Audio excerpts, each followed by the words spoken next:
down! Stop! Stop! I'm leaving! Stop! Just stop!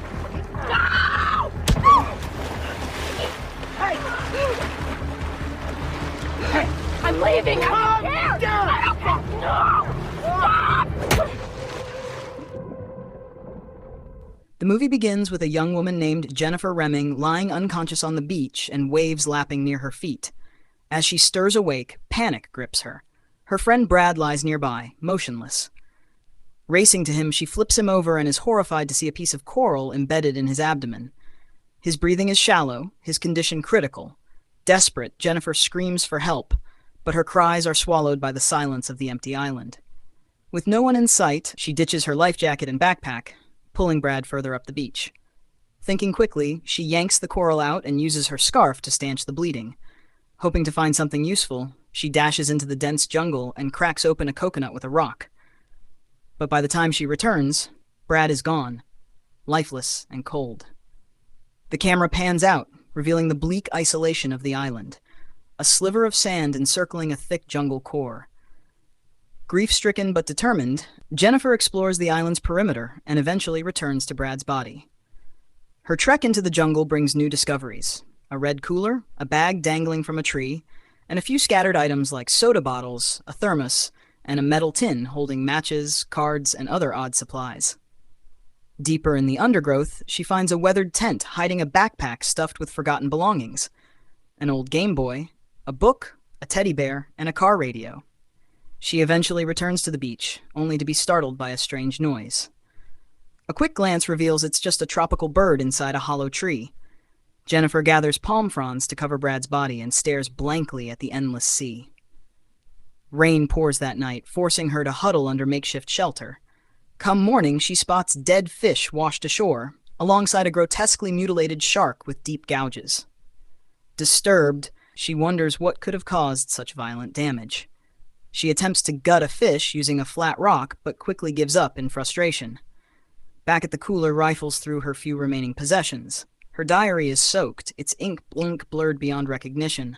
But tucked inside, a photo of her and Brad sparks a wave of emotion.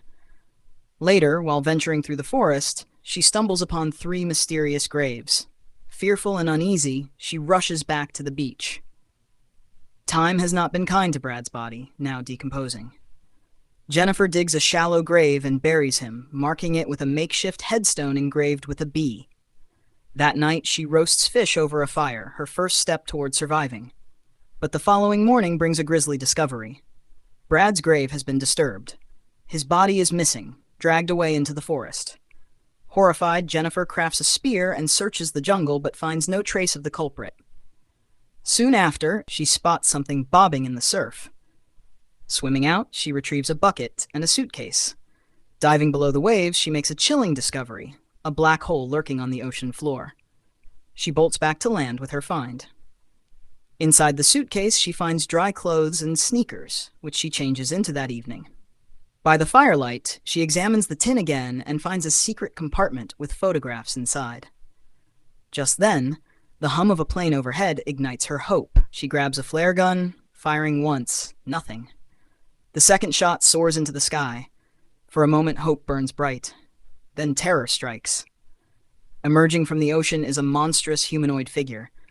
Jennifer bolts, grabbing her spear and dashing into the jungle. Hidden and still, she listens to the creature's slow approach, footsteps crunching leaves, breathing heavy, before it finally retreats. The next day, Jennifer returns to the beach, clutching the... Among them is an image of a family, and the same bag she found in the tree, held by a woman in the photo. A haunting connection begins to emerge. As Jennifer scans a photo, she spots 2 eerie glowing dots in the background, now unmistakably the monster's eyes. Determined to escape, she empties a box and loads it with life jackets, attempting to convert it into a makeshift raft. But after several failed tries, the unsteady contraption won't hold her weight. Frustrated, she tosses the jackets aside and spends the night hidden inside a hollow tree, gripping her weapon in anticipation. When the creature returns and rolls the tree with her inside, Jennifer stays completely still. After a tense moment, it retreats. At sunrise, she emerges and sets a trap, baiting the monster with a small shark she caught and hides nearby. By nightfall, the bait is gone. In its place, she finds a mutilated, half-human corpse. Undeterred, she hangs the gruesome remains in the same spot. That night, she watches the beast approach, claim the bait, and vanish into the ocean. A passing airplane distracts her, but the sound of the monster's steps pulls her back to reality. She spends the night in a tree-hung canvas bed she crafted as a watchpoint. A storm brews, lightning flashes, and in that burst of light, Jennifer sees the creature staring up at her. It yanks the hammock, sending her crashing down.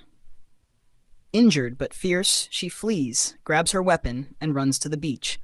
The monster lunges from the water, but she manages to stay just ahead. After a brutal chase, Jennifer fights back, but is tossed aside and kicked into the sea. Shaken and spent, she escapes to the jungle. The next morning, she washes her wounds, changes, and spots a raft on the horizon.